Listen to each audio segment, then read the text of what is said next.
Madam, madam, আমি শুনছি আপনার নাকি বাচ্চা হয় না। চলেন আমি আপনাকে বাচ্চা দেবো। এই, তুই কি বলছিস এসব? চল।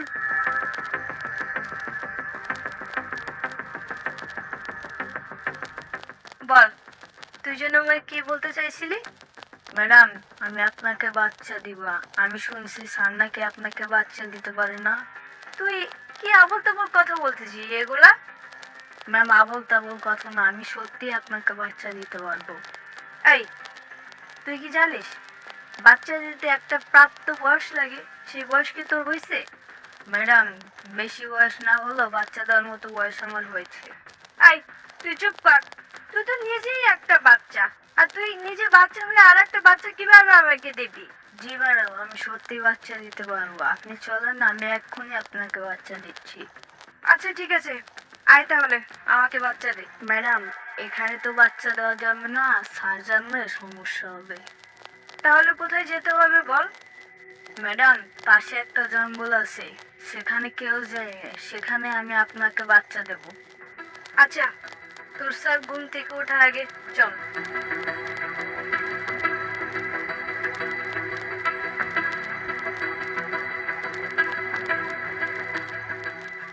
ম্যাডাম আসুন, আসুন। আরে হাঁটতে হাঁটতে তো অনেক দূর চলে আসলাম, আর কত দূর হাঁটবো? আরে ম্যাডাম, আপনি এখানে দাঁড়ান, আমি আসছি। আচ্ছা ঠিক আছে, তাড়াতাড়ি আয়। কি যে করে না ছেলেটা। ম্যাডাম, এই নেন বাচ্চা। আরে, তুই এই বাচ্চার কথা বলেছিস, আর তোকে আমি কি না কি ভেবেছি। ছি ছি ছি। কিন্তু তুই বাচ্চা কোথায় পেলি? ম্যাডাম, বিকালে যখন বাজার করে ফিরছিলাম তখন দেখি একটা মেয়ে বাচ্চাকে কোলে নিয়ে জঙ্গলের দিকে আসবে। তাই আমি পিছন পিছন আসি, তখন দেখি মেয়েটা বাচ্চাটাকে ফেলে চলে যায়। তখন আমার মনে পড়লো যে আপনার তো বাচ্চা হয় না, তাই আমি আপনাকে বাচ্চাটা দিয়ে দিই। আহারে, তুই আমার জন্য কত চিন্তা ভাবনা করিস, আর তোকে আমি কি না কি ভেবেছি। ছি ছি। আচ্ছা চল, তোর স্যার ঘুম থেকে ওঠার আগে আমাদের চলে যেতে হবে। আরে সুজিত, তুমি এখানে? আসলে তুমি যা ভাবছো তা নয়। আরে না না, তেমন কিছু না। আমি আসলে আড়াল থেকে সবকিছু শুনছিলাম।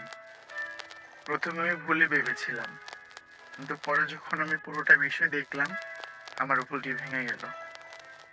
আসলে মিঠু আমাদের জন্য যা করেছে তা আমাদের পরিবারে কখনোই করেনি। আমাদের পরিবার আমাদের এতটা কাছে থেকেও কখনো আমাদেরকে সাপোর্ট করেনি, যেটা মিঠু আমাদের করেছে। একটা বাচ্চার জন্য আল্লাহর কাছে নামাজ পড়ে কত কান্নাকাটি করেছি। আল্লাহ হয়তো আমাদের কথাটা শুনেছে। আজকের পর থেকে এই বাচ্চা যেমন আমাদের দুজনের, মিঠু আমাদের দুজনের। মিঠু এখন থেকে আমাদের কাজের ছেলে না, ও আমার ছোট ভাই। কিরে, আজকের পর থেকে আমাকে আর তোর স্যারকে স্যারও বলতে হবে না, ম্যাডামও বলতে হবে না, ভাবি বলে ডাকতে পারবি না? জি আমি পারবো। চলো, অনেক রাত হয়ে গেছে। হুম।